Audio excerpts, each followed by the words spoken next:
কোটা নিয়েই আমরা শুধু জেলখানার ভিতর থেকেই শুনছি, কোটা মেনে নিচ্ছে হাসিনা, আবার হাইকোর্ট থেকে সুপ্রিম কোর্ট যাচ্ছে, সুপ্রিম কোর্ট আবার হাইকোর্টের রায় বহাল রাখছে যে কোটা থাকতেই হবে।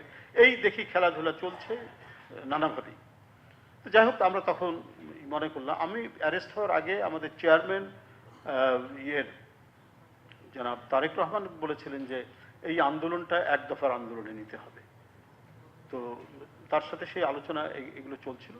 তারপর দেখলাম আমি জেলখানা থেকে 1 তারিখ বা 31 তারিখে ডক্টর সলিমুল্লাহ খান একটা মিটিংয়ে বললেন যে এখন এক দফার আন্দোলনে যেতে হবে, আমার যতটুকু মনে পড়ে আর কি। এর পরের দিনই দেখলাম যে ছাত্র নেতাদের মধ্যে থেকে এক দফার আন্দোলনের কথা বলা হলো এবং সেটা বিজয় হলো। যাই হোক, এই বিষয়টা একটু সামান্য এখানে উল্লেখ করতে হলো এই জন্যই যে আজকে অনেকে এটার কৃতিত্ব নিতে চাচ্ছেন, এক পেশে করতে চাচ্ছেন।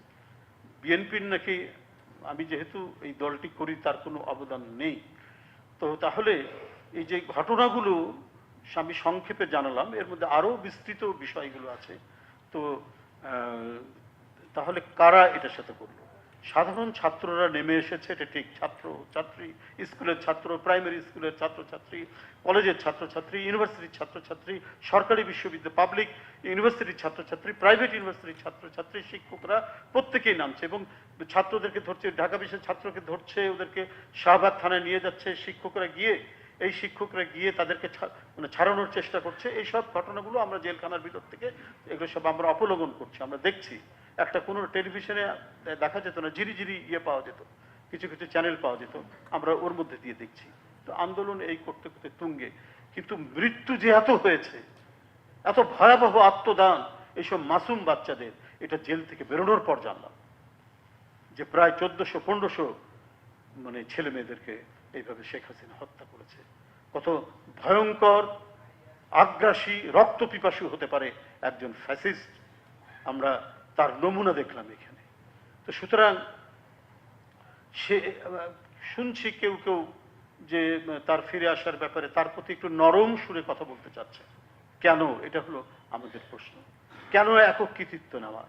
এই জুলাই তো আমাদের ধারাবাহিক আন্দোলনের একটা পরিণতি, 17 বছরের আন্দোলনের পরিণতি, এবং এই জাতি যে কখনোই অন্যায় অবিচারকে দীর্ঘদিন ধারণ করে না সেটার পরিণতি। এই জাতি যে সবসময় যে কোনো আগ্রাসী শক্তির বিরুদ্ধে, ঔপনিবেশিক শক্তির বিরুদ্ধে একটা পর্যায়ে ভয়ঙ্কর মূর্তিতে আত্মপ্রকাশ করে, তার চূড়ান্ত পরিণতি হচ্ছে জুলাই। এটা আমরা কেন ভুলে যাই?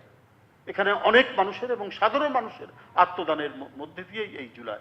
আপনার 15-20 জন রিক্সাওয়ালাই মারা গেছে শুধু এই আন্দোলন করতে গিয়ে, 95 জন শ্রমিক মারা গেছে এই আন্দোলন করতে গিয়ে। তো এটা তো সামগ্রিকভাবে জনগণের একটা বিরাট উত্থান, সেই উত্থানের পরিণতি হচ্ছে এই জুলাই। তো সুতরাং এখন যারা নরম সুরে কথা বলছেন, এখন যারা একটু কেমন জনি গলা, যে শেখ হাসিনা বোধহয় ওর আমলেই ভালো ছিল ইত্যাদি ইত্যাদি বলার চেষ্টা করছেন, এবং আমি মনে করি যে কিছু কিছু আওয়াজ আসছে যারা এই গণতান্ত্রিক আন্দোলনে ছিলেন, কোনো না কোনো কারণে তাদের মধ্যে থেকে এই জিনিসটি আসছে। তার একটা নমুনা আপনাকে আমি বলি।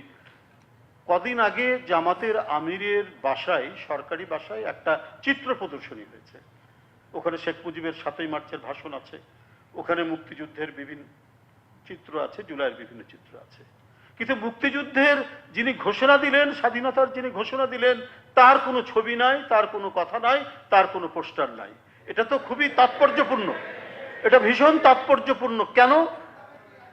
আমাদের কাছে তো মানে এই বিষয়টা খুবই একটা জটিল মনে হচ্ছে না, তবে একটা রহস্যজনক মনে হচ্ছে। যে ঘটনা কি, ওখানে মুক্তিযুদ্ধের এক অনন্য বংশীবাদক যিনি স্বাধীনতার ঘোষণা দিলেন, তার কোনো কথা নাই, তার কোনো ছবি নাই। এটা অত্যন্ত মানে এটা খুব গভীরে বিশ্লেষণের নেই। ওই যে 5ই আগস্টের পর বলেছিলেন যে আমরা ভারতের সাথে সম্পর্ক গড়ে তুলব, আমরা আওয়ামী লীগকে ক্ষমতায় করব, কি বলতে, সম্পর্ক গড়ে তুলব, ক্ষমা করে দেব, ক্ষমা করে দেবে কথা বলেছে। সেটার কি মানে একটা এক্সটেনশন নাকি এইটা? আমরা সব সময় বলেছি বিদেশে আমাদের বন্ধু আছে, আমাদের দল থেকে বলেছে, সরকারের পক্ষ থেকে বলেছে, কখনো আমরা বাইরে আমাদের প্রভু আছে এটা বলিনি। বেগম খালেদা জিয়াও বলেননি, তারেক রহমান সাহেবও বলেননি। কিন্তু সাম্প্রতিক দিল্লিতে একটি আন্তর্জাতিক সংগঠন সেখানে একটি প্রোগ্রাম করছেন, একটা সাউথ এশিয়ান জার্নালিস্ট ক্লাব বা এই টাইপের একটি নাম, সেখানে পলাতক ফ্যাসিস্ট বক্তব্য রাখবে। আমরা প্রতিবাদ করেছি, সরকারও প্রতিবাদ করেছে, কিন্তু তারা বললেন যে এটা সরকারের কিছু করার নাই, এটা একটি আলাদা প্রতিষ্ঠান। ভাই, সরকারের অনুমতি ছাড়া একটি আন্তর্জাতিক প্রতিষ্ঠান দিল্লিতে সে ইয়ে করতে পারে, কি বলে যে কোনো অনুষ্ঠান করতে পারে, আর সেখানে পলাতক এক ফ্যাসিস্ট এখানে কথা বলবে, সেখানে সরকারের কিছু নাই? তাহলে বেগম খালেদা জিয়ার আইনি মামলা লড়াইয়ের জন্য লন্ডন থেকে যে লর্ড কার্নাইল এসেছিলেন, তিনি যখন তাকে ঢুকতে দিল না শেখ হাসিনা, তিনি যখন দিল্লিতে গিয়ে প্রেস কনফারেন্স করতে চাইলো, তখন তো তাকে অনুমতি দিলেন না, তখন তাকে অনুমতি দিলেন না। তাহলে আজকে এটা করলেন কেন? আমার তো মনে হচ্ছে এটা এটা একটা রাজনৈতিক বিশ্লেষণ, যে প্রধানমন্ত্রী তিস্তা কি বলে যে তিস্তা ব্যারেজের যে মহাপরিকল্পনার কথা তিনি বলছেন, এটা হতে পারে তিনি চায়না সফর করেছেন এবং চীন, মায়ানমার, বাংলাদেশ করিডোরের কথা বলছেন, সেই কারণেই কি হাসিনা কার্ড খেলা হচ্ছে? এটা আজকে মানুষের কাছে সবচেয়ে বড় প্রশ্ন। এটাই কি হাসিনা কার্ড খেলা হবে এর মধ্যে দিয়ে? বন্ধুরা আমার, এটা একটা কঠিন, আমি মনে করি একটা চক্রান্তের বেড়াজাল বোনা হচ্ছে। প্রধানমন্ত্রী যেভাবে মানে জনগণের স্বার্থকে ঊর্ধ্বে তুলে ধরে তিনি কাজ করতে চাচ্ছেন, তখন আমাদের সার্বভৌমত্বকে অপমান করা, যেখানে মিউচুয়াল বেনিফিশিয়াল এবং লুকিং ফরওয়ার্ড রিলেশনশিপ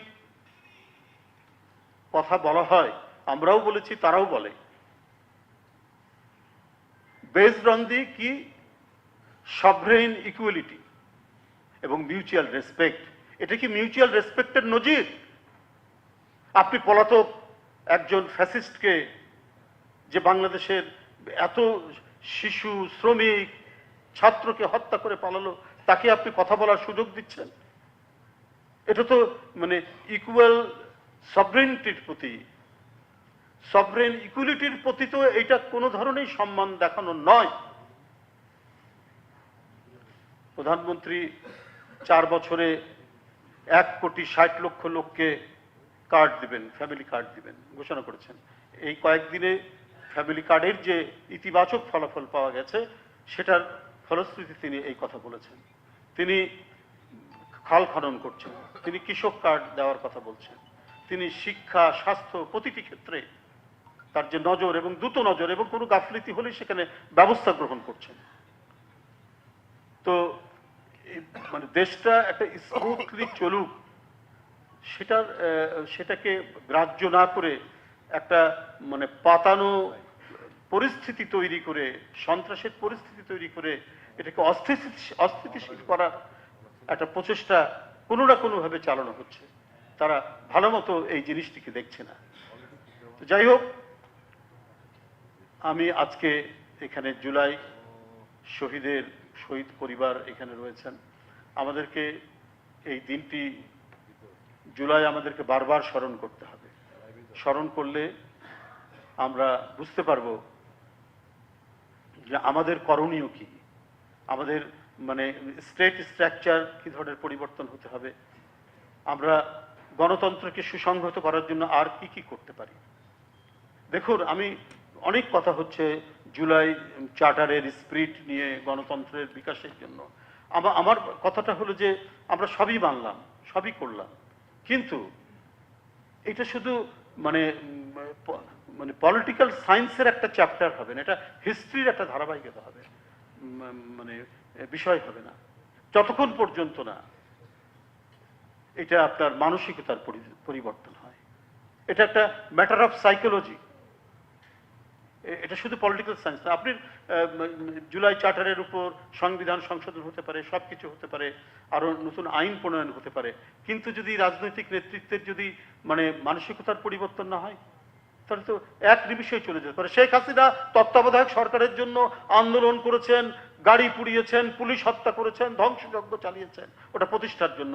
তিনি আবার সেটা একটা ঘোষণায় সেটা স্ক্র্যাপ করে দিলেন এবং পার্লামেন্ট থেকে একটা প্রহসনের কমিটি করলেন। সেই কমিটির প্রত্যেকটি লোকই বললেন যে না, তত্ত্বাবধায়ক সরকার ব্যবস্থা রাখতে হবে। তোফায়েল আহমেদ, সুরজিন সেনগুপ্ত, হাসানুল হক ইনু, রাশেদ খান মেনন প্রত্যেকেই বলেছে, কিন্তু শেখ হাসিনা একজন ব্যক্তি তিনি ওটা শোনেননি এবং সংবিধান থেকে ওটা মুছে দিলেন। তাহলে মানসিকতা দরকার। শুধুমাত্র আপনার কাঠামো পরিবর্তন একটা কাগজের মধ্যে লিখলেই এটা হবে না, সবাইকে মানতে হবে, সবাইকে বুঝতে হবে যে না, যে কোনো পরিস্থিতিতে আমরা আইন মান্য করব। দেখুন, সেই মার্কিন যুক্তরাষ্ট্রের প্রেসিডেন্ট, তাকে বলেছে আজীবন প্রেসিডেন্ট হন, তাকে বলা হয়েছে আপনি কি বলে সম্রাট হন, উনি মানেননি। দুইবারের বেশি উনি প্রেসিডেন্ট থাকেননি। দ্বিতীয় বিশ্বযুদ্ধ পর্যন্ত ওই ট্র্যাডিশনটা তারা সমুন্নত রেখেছেন, আইনও হয়নি, কেউ দুইবারের বেশি প্রেসিডেন্ট হননি। শুধু দ্বিতীয় বিশ্বযুদ্ধের কারণে আপনার রুজভেল্ট 4 বার প্রেসিডেন্ট হলেন। এই কারণে তারা যুদ্ধ শেষে আইন করে নিলেন যে না, আমরা সেই ফাউন্ডিং ফাদার্সদের যে নিয়ম, সেই নিয়ম আমরা চলবো। এটা হচ্ছে একটা জাতির মানসিকতার প্রতিফলন। আমাদেরকে সেই জায়গায় যদি আমরা আসতে পারি, সব দল মত নির্বিশেষে, তাহলে আমরা আমাদের রাষ্ট্রীয় গণতন্ত্রের বিকাশ আমরা নিশ্চিত করতে পারবো এবং আমাদের যে সামাজিকভাবে আমাদের যে গণতান্ত্রিক চিন্তা চেতনার এটা বিকশিত হবে। তখনই আমরা যে আইন প্রণয়ন করব সেই আইনটি সুরক্ষা পাবে। ধন্যবাদ আপনাদের সবাইকে। খোদা হাফেজ।